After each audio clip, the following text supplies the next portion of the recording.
Good morning, Jen. Good morning. I'm loving your on-time cheer. Ooh, that's doing it for me. On-time cheer. For the record, I called Betina this morning at 9 a.m. on the dot because last week she told me that I called at 9:01 and I was like, whoa, I can beat that. Listen, welcome to the What's the Temp podcast. My name is Betina and I am coming in hot. My name is Jen and I'm checking in so I don't check out. Today's episode is called The Helper's High. I like that. I need that. Love it. Love it, love it, love it. I'm excited about this episode because I think what makes me good at being a consultant is that I love to solve problems. So I go into a business, ascertain what the biggest problems are, and then create solutions to help them thrive and increase their bottom line. The problem with being that way is when you or a friend, another friend, or a child of mine tells me something that's going on in their life, I unfortunately immediately go into problem-solving mode. So I'm not listening to create space. I'm listening to solve the problem. I'm listening to create a solution. And I just recently found out that that wasn't good partly because of a conversation that you and I had, partly because of an issue my daughter and I had. And then I kind of started looking at myself and seeing who I am in this situation. And what I realized is I'm either all in, jumping in with 2 feet, trying to help you solve the problem or creating solutions for you so you don't wallow in the issue. That's what I do. I don't stay in the issue long enough. Let me solve this problem. Or I'm in this space of what I call giving people the dignity of their journey where I'm completely hands off and I don't know anything about a middle ground. So let's talk about it. So the temperature check today is... I think this is going to be interesting to you because I'm prepped to learn something. So what's your I can fix this temperature when someone shares a problem with you? Okay. My I can fix this temperature is... Which way do I want to go?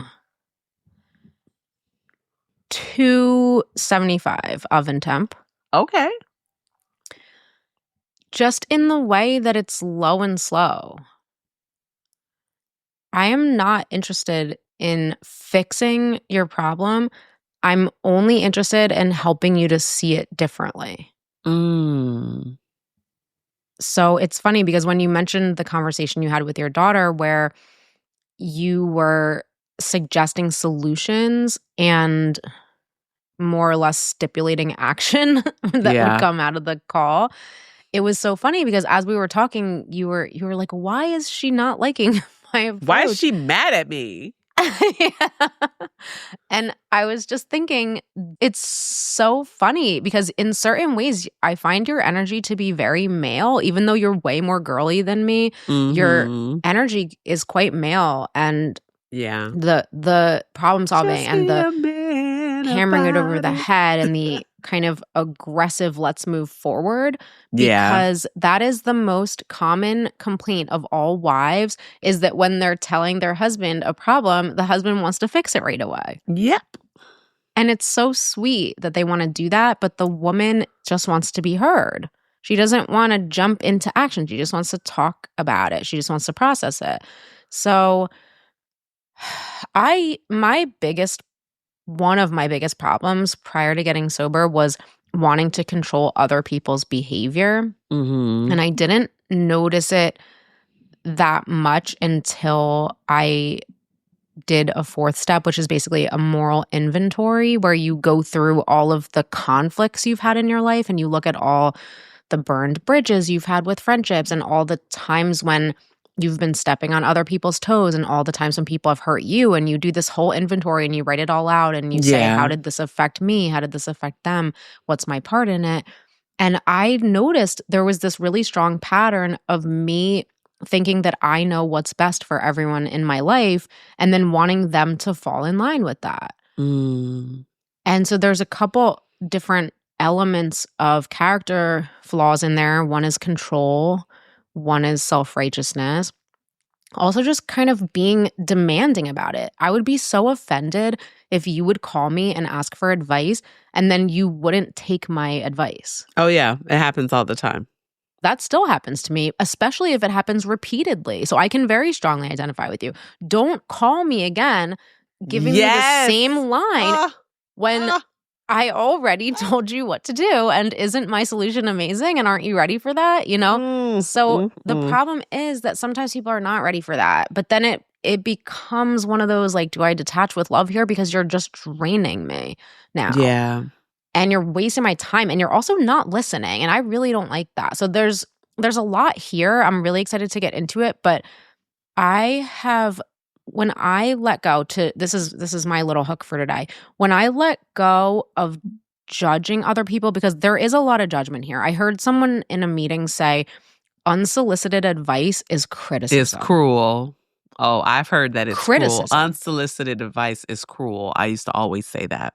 I believe that unless someone is asking for your advice, they might not explicitly. They might not actually want it. So you have to tread carefully there. So my takeaway from just years of seeing how much conflict this has caused in my life and how I actually wasn't making much of a dent in these people's problems is that I had to first let go of wanting to control other people and their behaviors, and there was an element of judgment in there. So I had to let go of judging other people and where they were at with their process in order for me to be fully free of judging myself. That's all it was. So what goes out comes in, and I think it comes in kind of times 10. Like if I'm judging you, I'm judging myself like 10 times that much. So I had to let go of judgment unequivocally, meaning completely let go of it for others and for me. What about you? So it's striking a chord with me because I did not know that it was that deep. I was thinking of it very much on a surface level. I thought that my people were calling me for advice. So when there's a problem, I'm never listening from the place of compassion or from the place of like creating space. I am and I'm not. Like the part of it comes natural because I'm a nurturer, right? And I've been a mom for all of my life, you know? And you sit in the advice seat. Like a lot of people actually do come to you for advice, so you have that identity. But I don't know how to change hats. Sometimes I just need to be a listening mom. Sometimes I just need to hold that space or have some compassion. I get worn out because weary. Compassion fatigue. Yes, because what happens is this stuff gets dumped on me. And after we've disconnected the call, I'm still feeling a type of way. I still feel bad. Since our last conversation, sometimes I do know how to shut up, just listen. But I'm ready to get off the phone. That's another thing. I'm not patient. So let me just start right here and give my temperature. If I was to give my temperature when someone shares a problem with me, my temperature is 500 on an oven temp. Because that's the highest temperature you've given yet. I'm burning up everything in my wake, you know? So you're broiling. I'm really learning how to do this because I used to say it all the time. Unsolicited advice is cruel. But I don't know when I became this person and it seems to be more so with my children than with others because I feel like I'm here to solve their problems. My kids, I've gone through adolescence, young adulthood with my kids. So I'm where they come with their problems. And there's more strings attached. There's expectations. So much more. There's also a personal identity problem. Sometimes I think when my dad was really trying to control me, it was more because it reflected on him as a dad. It does. His own feelings that maybe he failed as a dad. So there's a lot more tied up in the parent-kid one. Very much so. Because their success is your success. Their failures are your failures. Or that's our perception. Yes. And so this concept of listening to you. So first, it's like we're going round and round a mulberry bush. And what I started to see was, you don't want what you don't want help here, you just want to complain. And I'm not the place, like, you know how I am with my time. I'm stingy with my time. So I'm not the complaint center. Mm, I'm not good for that because like one, mm, 2, 3 times, yeah, but 47 times, I'm over it. And you mhm. should be too. I get it. So there's that. Then another thing too is I don't know if it's just been this year since we've been checking our temperatures every week and we've been checking our temperatures in different ways, that now a temperature check is what I do. When I get off the phone with someone, I'm checking my temperature. I'm seeing how I feel on the inside. Did this conversation just bring me down? Did this conversation just bring me Yeah. joy? Was I able Yeah. to pour into the person? Was the person able to pour into me? Was it just a great coming together, a great conversation? What was it? And what I find is that those conversations, to me, that should be advice or should be redirectional, are bringing me down when they're just dumping grounds. I don't feel good after those Yeah. conversations.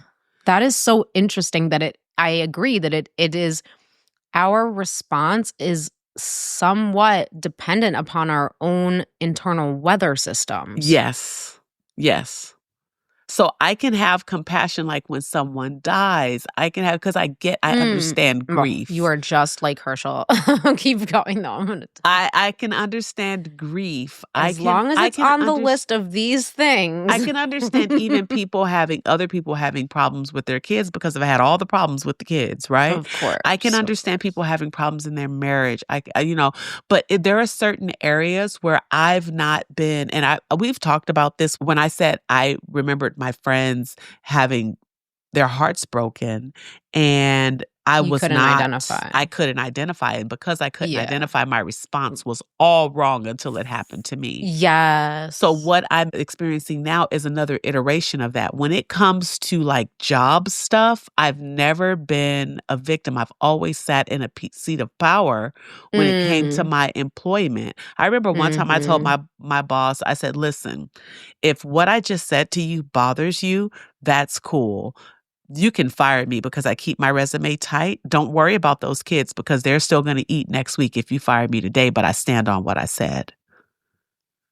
Like, I meant what I Yeah. said. Like, I've never Yeah. been bullied by my bosses. I've always sat in a seat of power because I know that Yes. I come in here and I give everything I can. I follow the rules, and you understand what I'm saying? So when I see someone going through that, I'm like, "Where is your power?" Right. I'm really, though, ready to learn when I should listen, when I should have compassion, when I should, because that it's obviously not just coming naturally is the issue. You know what I mean? It's not just springing up like, oh, and when it does, it does. But it's in situations where I automatically where it's like my cerebral response is, "Oh, I've needed compassion in this situation. Let me," you know what I mean? Mm. It's natural. Mhm. But then in areas where I feel like power is demanded, I want everyone to step into their power, take their power back. Like, you Yes. don't let a guy just run roughshod over you. No, you speak Mm. up. You say what you need to say. Set some boundaries. What's your list of demands? He's got a list of Right. demands that he's dumping off on you that you're having to tiptoe tap dance around. What are your Right. demands? And is he tap Right. dancing too? So, yeah, I need some help And here. what So, happens if they can't get there? yeah. And then what happens to, our friendship when we're going around this mulberry bush? And what if they can never get there? Do I still love What them in does the that say about the process? friendship? Or about the future of the friendship? Yup. Yeah. Let's get into it.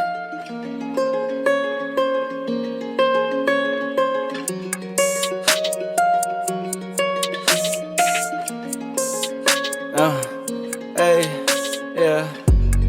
Where do we go? After our summer went cold. Coming in hot, I was playing it slow. Letting our story unfold. Baby, I know. Yes. So, for the backstory, let's talk about times when helping became controlling. And just FYI, I've never seen it this way Mm. until I was listening to you speak. this time in this conversation and when we were talking about an issue I was having with a family member, my daughter. Yes. Do you want to kick it off? Oh, times when helping became controlling was always for me now that I can look at it in hindsight. You know, hindsight is Same. 2020. Same. So Yeah. it's like 100% of the time. So recently I watched on Netflix, Are You There, God? It's Me, Margaret is on. Remember the Judy Blume book? How could I not? It shaped me. The part about we must increase our I busts was know. hilarious. I didn't even relate to that because I did not want boobs. Getting boobs was my worst nightmare. Oh, but I still just gosh. related to the feelings, those adolescent feelings of lostness. It was a great Yes. book. Judy Blume is unbelievable. She had a great way of capturing adolescence and She had a great puberty. run. She did. But looking at that, I think that I was identifying with different characters, and the girl that felt like she knew it all, I felt like I became her as an adult. The little know-it-all girl, the one I don't remember her. that seemed a little bit more adult than the other ones, or seemed a little bit more mature. Yeah. I wasn't her as a teenager, but I feel like her now. Okay. And I see from watching the show or the movie how unattractive it is. Ooh. It's not very cute. And so I don't necessarily want to be that person. And I've said it before that I don't want to adopt a know-it-all spirit, but that's my approach to work. Like where I am supposed to be the person that knows a lot because I'm a consultant. At the same time, I'm also a sponge. I have this willingness to learn and to expand, but there are just some areas and topics where I feel that I have the market cornered. And it's just 2 or 3, but in those I walk boldly. Like I walk like Sophia in The Color Purple towards a problem. And that's hard for me to just accept when people that I love don't have that same power. Yeah. In certain areas. So I want to be more compassionate. I don't want them to feel like I'm judging them because of their inability to step into my power or to borrow from my power in that situation. So I never want them to feel like I'm judging. And then you said something earlier about being able to let go of judging yourself. And I don't feel like I judge myself, so I want to hear more about that. So can you expand on that?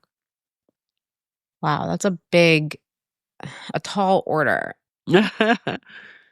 So for the backstory question, times when helping became controlling. So all times is my answer as well. So beginning at the age where I became verbal and engaged in friendships. So starting when parallel play ends and you start engaging with other people is when that started. I love whatever that. age that is. And then it ended. It started to end about 8 years ago. So 8 years is how long I'm coming up on sobriety. And this December. And basically, I have one particular friend who has been caught in the relentless pursuit of self-destruction for approximately 2 decades. Oh. Now, who else do I know that's like that? Oh, I don't know. Myself. Yeah. So, but the problem is that her consequences are worse than mine. Her presentation is worse than mine. So I felt like I could point the finger at her and say, listen, you got to change.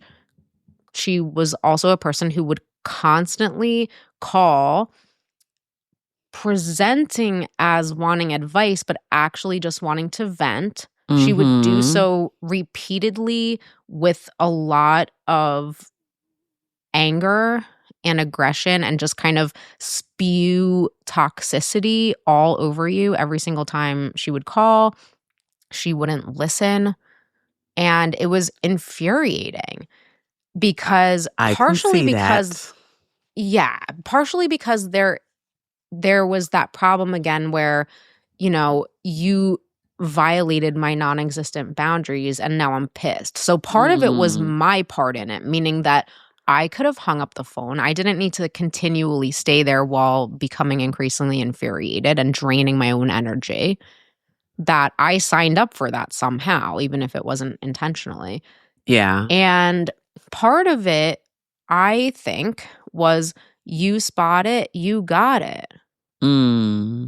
In that particular case. So it's not always that this way. You spot it, you got it is only, it's sort of selective. Like sometimes there's someone who has a quality that's really grating on me and it's not actually related to something I have or had, but had being the operative word.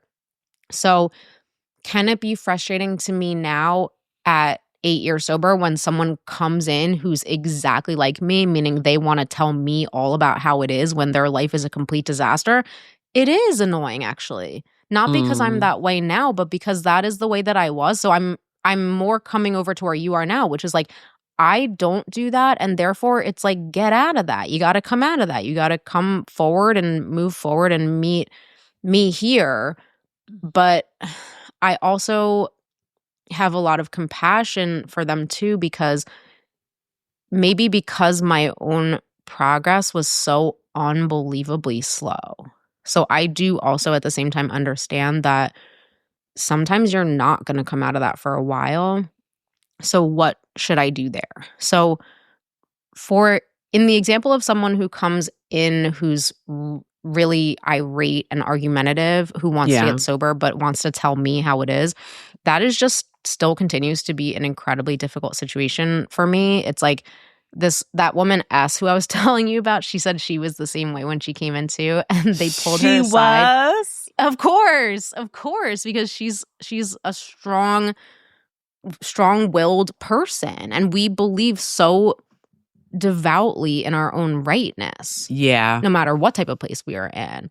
So she said that when she first started coming around, the older women pulled her aside and they said, "Hey, S, when we need to know about drinking, we'll call on you. Right. But if you want to learn about life, then shut the F up." Right. And I love that because that's just old school tough love, just I'm telling sure it like that it was is. hard for her to hear, but at the same time, it shook her to say, "Oh, okay, yeah, I can respect that." Exactly. So there's so much gray area, but basically, to answer your question, for me, I was suffering from a lot of feelings of less than. And the way that it was manifesting was in the constant pursuit of more. But I wasn't aware of it. I was just striving and seeking. And some of that fell upon things that seemed really innocuous, like self-improvement. I think self-improvement can sometimes tip over into a place of I'm not enough. So why am I striving so much to change myself all the time? Am I not enough as I am? Is this a voluntary pursuit of self-improvement? Am I tweaking something that's already basically formed and okay and I'm in acceptance of? Or am I operating from a place of lack? And the quote that I want to introduce here that I was looking at this morning, because I wanted to find out what its source was. And it's from a psychologist named Carl Rogers. And he said, "It wasn't until I accepted myself just as I was that I was free to change." So for me, my journey looked like this.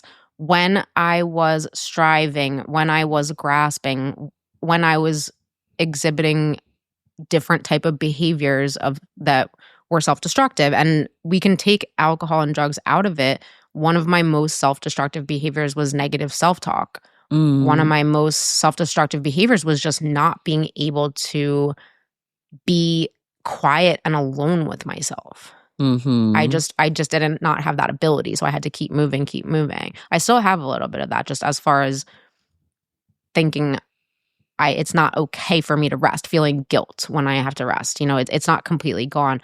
But I noticed that the more I was judging other people and trying to force them into solving their problem, it was indelibly tied to my own wanting to change myself and wanting to change my circumstances. So I was getting impatient with them because subconsciously I was getting impatient with myself, not being where I wanted to be. So I was like, why can't you change this? Why can't you move forward? Why can't you move ahead? Why are you refusing to see this thing? But I had to back off of that and realize we all have blind spots. We all have ways that we every one can't of us. see ourselves. Yeah. So I had to bring in a really big helping of self-acceptance and also just acceptance of where I was currently. And I just found that without willing it to be this way, it just so happened that when I actually did come to meet myself completely where I was at and accept myself and just say, this is where your feet are. My sponsor always used to say, why do you have an expectation of yourself that you should be further ahead than you are? Where is that coming from? And when I did just do the radical acceptance thing, I found that I could be a lot more compassionate with others. So different, less extreme example than my one friend who plagues me with her complaining is my other friend who I absolutely adore, but she has a real preoccupation with self-blame and self-loathing related to her body, her weight. And that I find to be a recurring theme among women, that they feel like they should be appearing in a way to match a standard that's imposed upon us by magazines and advertising and whatever. And I just know every time she brings it up, I just know in my heart, you are not going to get over this anytime soon. I just know it because it's just not a quick fix. And because you know that, is your response changing? Yes. Because I'm not offering any advice here because I don't have any.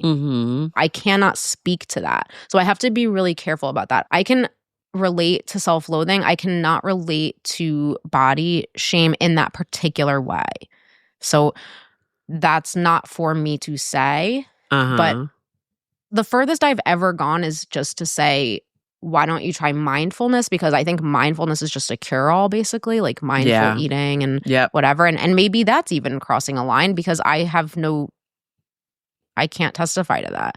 So yeah, it just helps me lay back and just try to listen and just have my response say, that sounds really hard.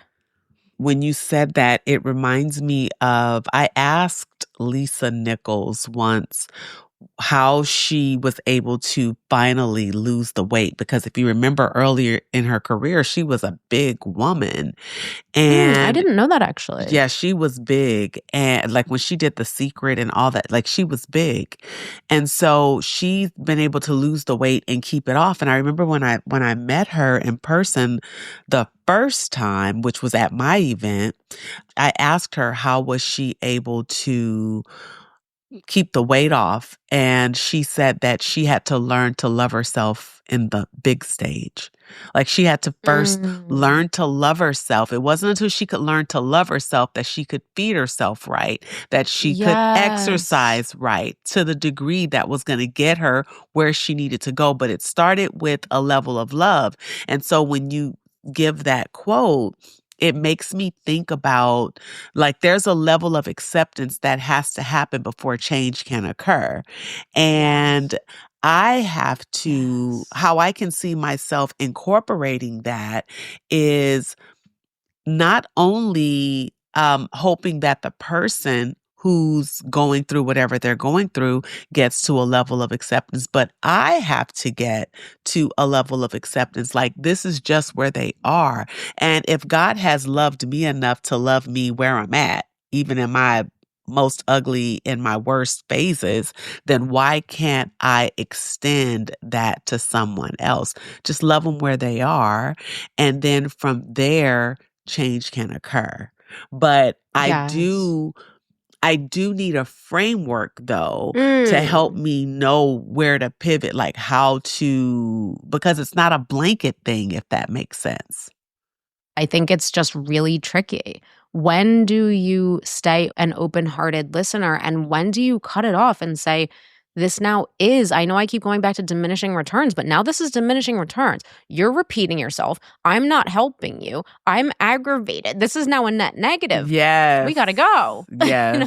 So I'm it is both telling you. and. That's our one of our recurring themes too. I It's have both been a and. There's no jerk. right way. I have been a jerk. I have just hung up the phone and said my phone died. When I realized that it's just, this isn't going anywhere and you're in such a loop that I can't even say, hey, girl, I got to go. When I just like click. That's harsh.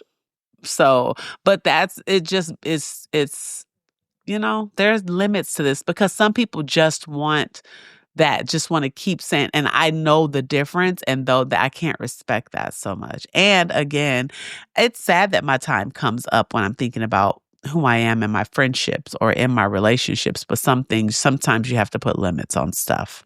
I've observed though, my spiritual advisor, Beth, she has very strong boundaries, and that's one of the qualities that, remember how I have role models for every quality I wish to inhabit or acquire? And she has a strong boundary when people want to blame versus when people want to self-reflect. So this is reminding me of when you said you hang up the phone. So what she does is when someone calls her and they insist upon talking about their mother or their in-laws or whoever they perceive to be the problem, their partner, she hangs up the phone. And then when they call her back, they say, oh, I must have lost you. And she says, no, you didn't lose me, but call me back when you want to talk about you. And then she hangs up on them for a second time. I freaking love her. I know. I was love her. Let me sit at your feet and tell me everything you know. And this is why I meet with her every week at the crack of dawn. But that is part of my growth, is to sit at the feet of women like that. When I'm seriously in my mode, that's when I answer the phone and say, hey, I got like 5 minutes. What's going on? Or I'm in the middle of a project. I got 30 seconds. Is that an emergency? That's when I do that. But it's the people that really just want to dump. And you've identified who those people are. And once I've identified it, then the boundary has to be strict. 100%. So that I'm not just a mean girl when I just hang up the phone and then don't answer as if my phone is really dead, and it's not, so it's that kind of stuff. But I just want to be better, honestly, for the people that I love and the people that I'm in relationship with. And so I know that this was an issue. So I'm excited about this.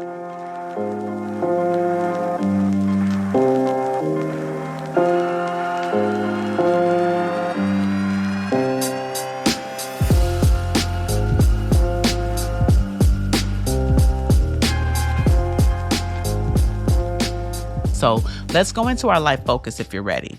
I'm ready. Okay, so the life focus is about distinguishing between serving others and serving your own need to be needed, which is an interesting spin. Ooh. You want to go first? Sure.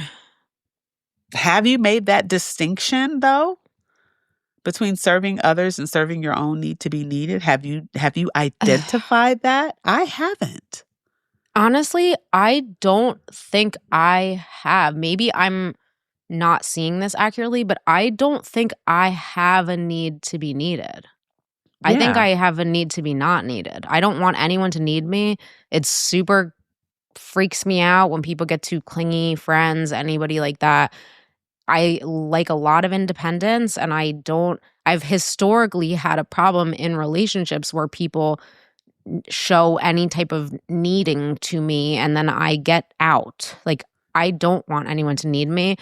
That said, I think organically a lot of people come to me for advice, and I feel okay about that. I feel like how you feel, which is that I didn't really have a lot of guidance growing up, not active, involved guidance when it came to how to navigate my emotions. And I had some pretty big emotions. And I felt like I was really having to navigate that alone. And I didn't have very emotionally aware or supportive parents, even though I really don't blame my parents at all for the way, because a lot of it is just based on the way they were raised. I mean, my parents were born in 1945 and 1950, respectively. And those were not a time. I mean, you've mentioned before, therapy is taboo. This is taboo. That's taboo. In those days, it was just like, there's this one episode of Golden Girls where Betty White is talking about Dorothy's brother, who's a crossdresser. And she said, maybe I'm old fashioned, but why doesn't he just drink? That's how you did it. That's what people did. Yes, that's they dealt with their problems. Exactly. So that's what they're coming from. So I just want to put that disclaimer out there that I am very well aware of all the cycles and the history that plays into this. But from the youngest age, I started collecting aphorisms. So quotes. I had a quote book where as soon as I could write, I started to write down quotes, because I wanted to understand meaning and wisdom, and I knew that I needed that because that was going to be my life raft in the world. So I would just write down everything I could that seemed like it was advice, and it wasn't coming from any particular person, but it had been sort of renowned by the fact that it was this quote. So it was obviously something that a lot of people related to, and so there was some element of truth to it.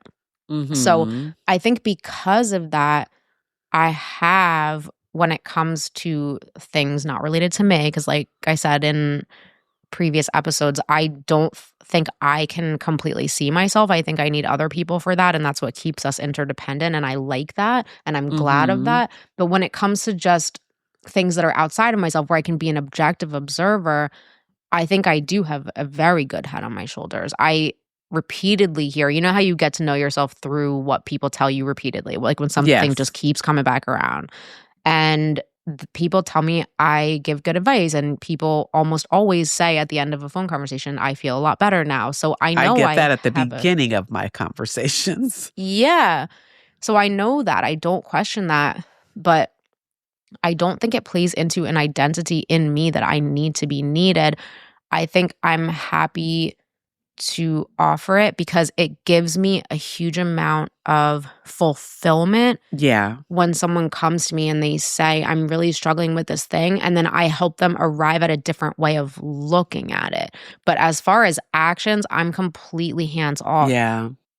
Usually when I'm having these discussions with people, I'm more of the mindset of what's coming up for you, because basically I have two favorite podcasts, but one of my favorite podcasts is Tara Brach, and she's taught me everything I know about self-acceptance. And typically when I find myself in these situations with people, there's this theme of either something's wrong, meaning something's wrong with their situation, or something's wrong with me. They're feeling like something's wrong with them. So when I'm finding myself in a situation with someone who's sort of working through their process, my advice kind of tends to be more grace, more grace. And the reason why is because I just notice that there's always some piece in here where people are judging themselves, or their shame is operating here somehow. And so because shame is usually so long in the making, I mean, shame goes sometimes all the way back to our childhood, sometimes somehow seems to go even before consciousness, kind of. Like if I had to say, when did shame, like maybe is it original to me? So because it has such deep roots, it's so incredibly difficult to root out. And I just know that takes time from personal experience. So now you've helped me understand. You just helped me understand with that where the compassion is necessary. Because it takes time to root out the shame. They're not like me, but it takes time to root out the shame because it took time for it to sprout up like that. Yeah. Because the origin is so old. So if you got to get down to the root of a thing, that's going to take time. And for that, I can have compassion. For that, I can be a little bit more patient because it took me a long time to work through my issues too. Yes. So that I can understand.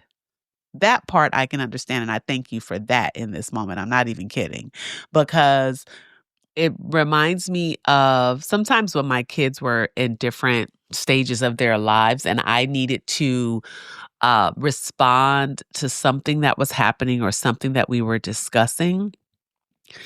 not from mommy mode, but from Betina's actual experience. That's a different vault that I'm pulling from. And so I would ask the question. My kids always knew when I was about to reach into that vault, because I would say, permission to speak frankly.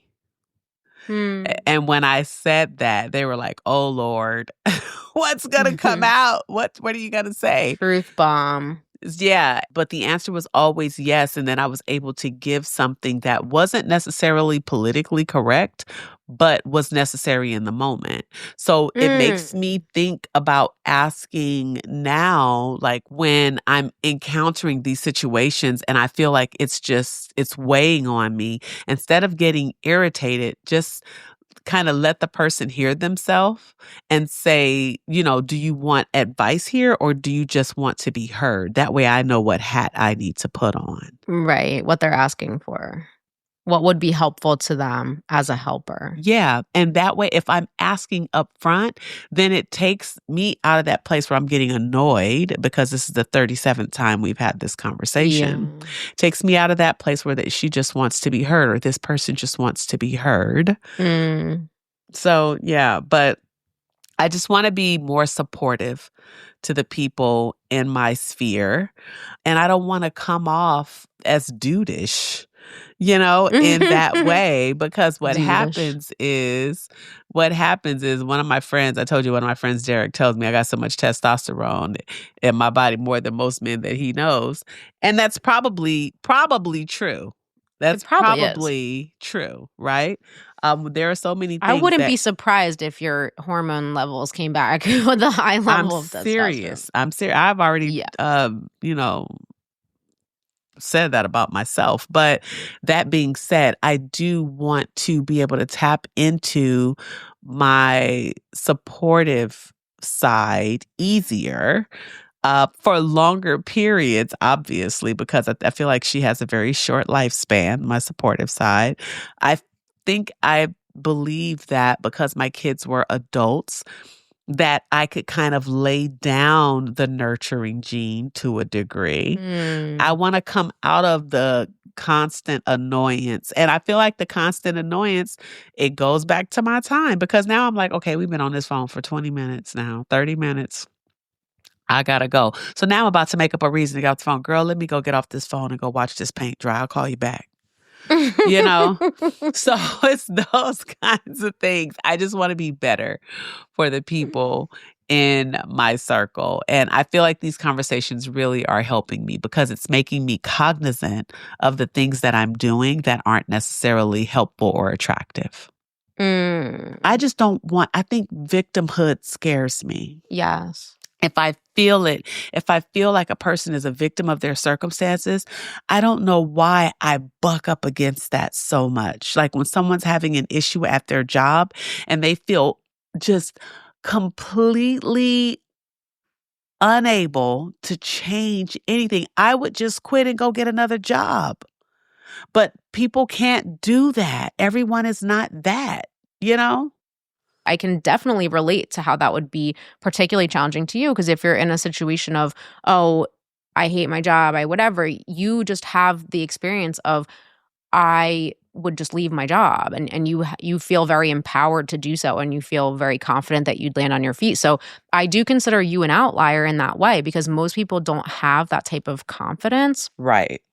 And also because most people have a terrific amount of their energy that's actually going towards fighting themselves or beating themselves up or questioning themselves. So it is like you said, where our job is almost to take away that energy that is going towards resisting what is, or that energy that's going towards judging themselves. And so that energy can be freed up for productive to use for the change. Yeah. And also just really quickly regarding victimhood. So there's this other woman in the recovery community that I belong to who she also was one of those very strong-willed, very intent upon seeing herself as a victim. And when she first came around, and maybe even into the years following, and her sponsor just said, listen, victims don't recover. Yeah.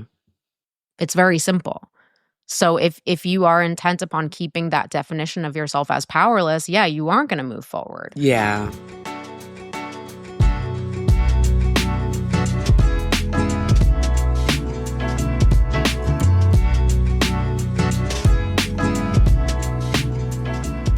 So I have a lot of opportunities when people will come to me who remind me quite a bit of myself, who they want to get sober, but they're also very pugnacious and self-righteous, just exactly like how I was. So there's one particular woman, and she will call me often in the middle of the night, and she'll just yell at me. Wow. She's full of anger, and she wants to tell me how it is, even though she's still actively drinking and her life is a disaster. And then she turns on me and she calls me an a-hole, and she tells me I'm stupid and all this stuff. So it's actually quite abusive in nature, but you know, I can't really relate to that anger piece because I wouldn't have necessarily taken it out exactly that way. The way that Right. it came out in me was a little bit different, but it's the same basic source, which is what she's saying is I'm hurting. What she's saying is I hate myself and I hate what I'm doing and I don't know how to stop. So I can see through that. And so I always just say, hey, first of all, I'm not scared of you. Second of all, I'm not going to. And then it's almost like before I say, I'm not going to take your abuse, she already knows what it is. And she's saying, you're not going to take my abuse, which to me indicates that this is something she hears a lot. Yeah. And then I just set out my guidelines again. And I say, because before long, she's saying, I want to kill myself. Like, I know that she's coming from a place of pain. And so I'm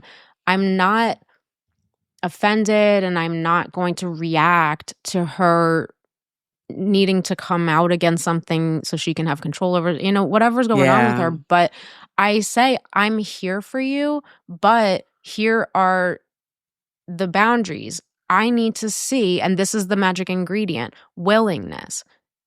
If there's no willingness on your part, then nothing's going to change. Yes. Because the thing is that I would actually give her a lot of my time if she were to show willingness. But to me, willingness is actually to do the thing that we agreed to do. So in this particular case, I asked her to attend meetings every day for 90 days. And I also asked her to text me every day the gem from that meeting. So the gem would just be something you related to or something that you resonated with. And that is not something that she's willing to do. So with each subsequent phone call, I return her to, okay, call me back when you are willing to follow the simple set of guidelines that was laid out. Because it's one of those things where it's like, God helps those who help themselves. Yes. If you don't have willingness, then no, I cannot continue. I mean, I'm always here for a phone call, but I cannot continue to go in circles with you. So what you need to do now is you need to go back out there, get more beat up with your circumstances until your head is softened up a little more, and then you become open to change. Oh, yeah. That's the framework that I would need, because without the willingness, then the advice is a moot point anyway. Yes. Because there's no willingness to receive it or to step out and take those steps, no matter how easy or how hard they are. Without the willingness, the words mean absolutely nothing. The instruction and they're closed-minded. means nothing. I think also closed-minded is the opposite of willingness. Yeah. If you're closed-minded, then everything I'm saying is just bouncing right off your forehead, and this is a waste of both of our time because you're not listening. And yeah, so I can see it both ways. I think there's a line in the sand where it's like, I cannot allow you to waste my time. That is a fact. Mm-hmm. There's a limited amount of time. If you do just need to vent, you can have exactly 15 minutes. But if you want me to co-sign your BS, I know. But it's like, if you want me to co-sign your BS, like, I'm out. Yeah. There's also this kind of honesty piece in the three crucial ingredients. Actually, willingness is one, but it's honesty, openness, and willingness are the three. That's how, like HOW, how it works. Yeah. So that's what is needed. So what I'm seeing is there are ways to be able to show up for people, because I'm not in your community. Like, you're in a service community. You're in a community where you're intent on serving. I'm intent on serving too, but for me, serving is a business. So then there's this distinction or this delineation that has to happen between when I'm serving on a personal level and then how I'm serving. Like, is it easier, instead of me looking at it under this one blanket where this one problem solving blanket. In my personal experiences and in my personal interactions, I could actually listen. And if I am incorporating the framework, the how framework, what it is okay, the honesty, like you said. A lot of people that are playing victim are only telling you their side of the story. They're never telling you what they did. So then there's that. The honesty is such an important part. The openness that's where the receptiveness I see Yes. is, because then when sometimes I may not be offering advice, but it is just a perspective changer. But if you're not open, that's going to bounce right off, because all you want to do is hear yourself talk. And then the willingness that if a piece of advice does come, or even the change of perspective does come, then there has to be a willingness to receive that and act on it. And if none of those things are there, then that is where I can say, okay, I got 5 minutes. Yeah. I'm going to let you Yeah. vent. I'm going to stay quiet. And when Yes. my timer is up, we're just going to disconnect the call. Yes. That Yes. way To have a there realistic for you. expectation. Yeah, I'm Yeah. there for you.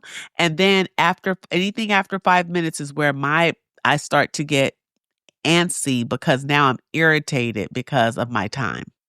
Yeah. So it's like there's this boundary that's being set from the onset that will allow, if the person is willing, for healing to take place. So that forward movement, I think the worst thing you can do is be stagnant sometimes. Stagnation for me is torture. And Yes. so That's the sitting in your wet diaper, that expression. yes. Like, you can sit in your wet diaper, but there's a time limit on that. There is a time limit. And I know, look, here's the thing, that root thing that you mentioned is so powerful, because I get that sometimes some things take time, because a lot of people want to go through their process may be different from mine, in that they want to know, how did we get here? My how did we get here is what was my part in this, because I'm clear on what you did, but let me have a moment of introspection and see what was my part in this, so that there's an opportunity for me to change, so that I never do this again to another person. And then what boundaries did I not set, or that you violated that I did set? You know what I mean? These are the questions. And then from there, I can move forward. But that is not everyone else's reality. People are like, how did I get here? How did I get here? How did I get here? How did I get here? And that's a 3-year process. And I think it's so important, as a part of compassion, to meet people where they're at. Yeah. Some people might have honesty and openness and willingness and still not be able to get there, because it just does take time. It just takes time because of how deeply embedded, whatever the root, there's just a lot of things at work, and human beings are very, very complex. They might not have any muscle memory, like how you have a lot of muscle memory of taking action. They might not have that. They might actually be trying to change, to like start the snowball rolling. They might be trying to make a really fundamental change to who they are, and that can take time. But when I see those qualities of honesty, open-mindedness, and willingness, I go with it. I say, yes, we have something to work with here. Yeah. I get a lot. People always say, everyone's not you, Yeah.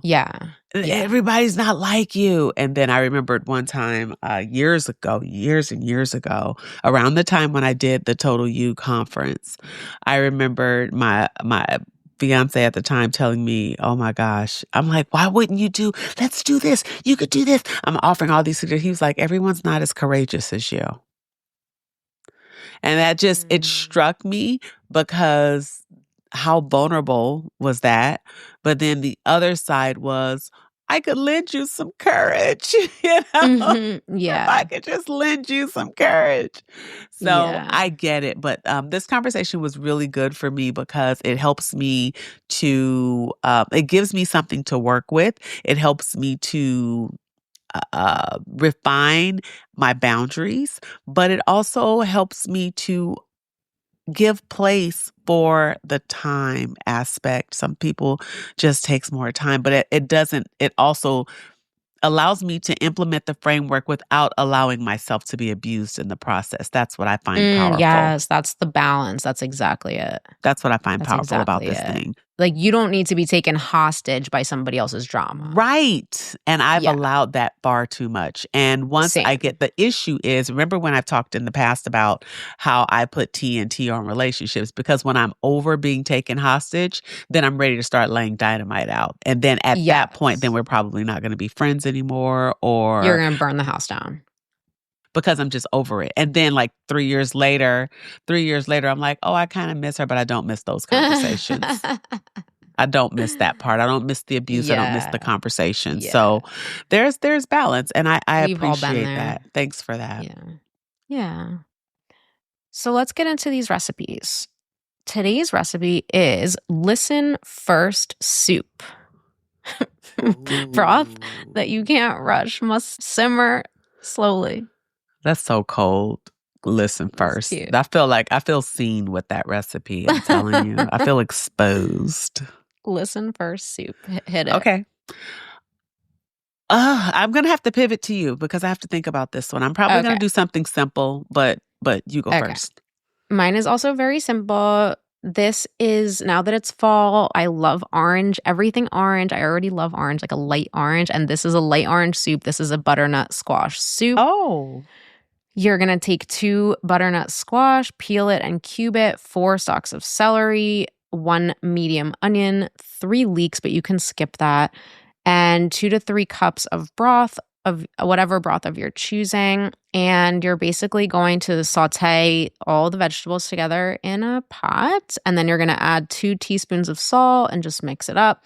Then you're going to add the squash cubes and the broth and bring it to a boil. And then, just like the recipe asks, you're just going to do it at a moderate simmer and cover it for about 30 minutes until the squash is soft. And then you just stick your immersion blender in there and puree that loveliness up. And then you will add 2 to 3 teaspoons of pepper, and you just add a little bit of milk. You could do half and half if you want, but you just add something that's going to cream it up a little bit more. And I serve that with a crusty bread and whatever garnish of your choice. Ooh, boom, done. That sounds so good. It's so incredibly good, and it's just really, really simple. Just a few ingredients. Yeah, that sounds really good. I'm going to do something really simple.